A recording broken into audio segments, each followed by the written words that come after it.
Christian Robinson and I began our collaboration with Last Stop on Market Street, where I sort of moved in his direction, and the story of him being raised by his grandmother.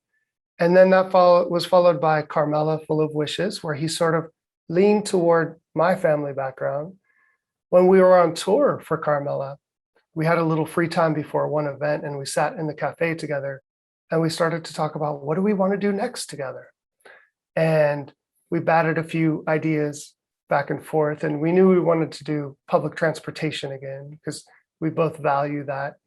But then he got this look on his face and he said, I've always wanted to explore how I grew up with an incarcerated mother.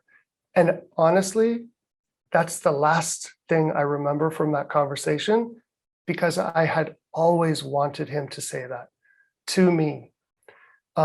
So I think from that point on, for the next maybe about 8 months, I was trying to figure out how to honor that part of his story. What he couldn't have known at the time is that I've always been fascinated with the criminal justice system in America and some of the inequalities that I've noticed go through life. I have family members who have been in and out of prison, and I've always been keenly aware of how the system works differently for different people.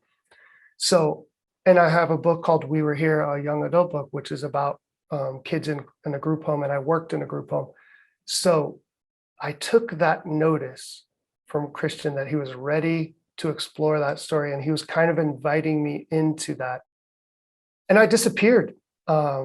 I didn't talk to him after the tour for a good 6 months.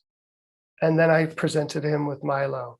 The seed was planted on tour for Carmela, and I knew this is the book that was the most important one to tell it next.